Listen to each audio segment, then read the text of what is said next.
ఇక్కడ చూడండి, ఏ ఏ ఏ ఏ ఏ 6 ఏళ్ళు వచ్చాయి. మళ్ళీ చూడండి,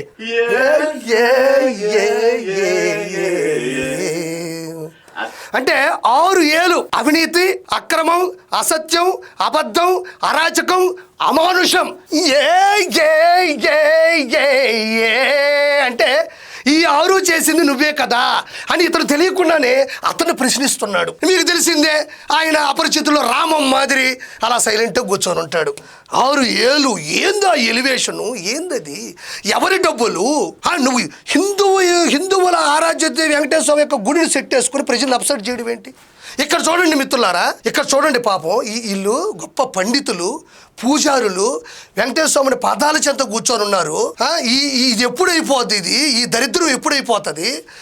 వచ్చినటువంటి వాళ్ళకి తీర్థ ప్రసాదాలు ఇద్దాము, ఆశీస్సులు ఇద్దాము అని వీళ్ళు ఆలోచిస్తుంటే వాళ్ళని పడిగాపులు గాయిస్తూ వాళ్ళు వీళ్ళ చోట చూస్తూ, ఇది ఎంత దారుణం! ఇది ఇలాంటి తప్పు చేశాడు కాబట్టి జగన్మోహన్ రెడ్డి, గుర్తుపెట్టుకోండి, జనవరి 14 ఇది జరిగింది, 2024 ఎలక్షన్స్ ముందు.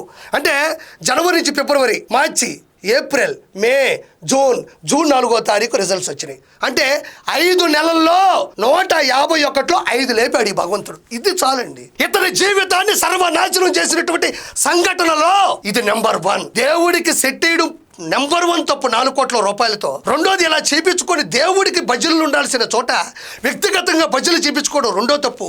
మూడోది, వీళ్ళిద్దరూ భార్యాభర్తలు ఇద్దరు కూడా కూర్చొని తన వెనుక భాగాన్ని, మన వీపుల్ని దేవుడి వైపుకి మళ్లించి చూపించడం అతిపెద్ద తప్పు.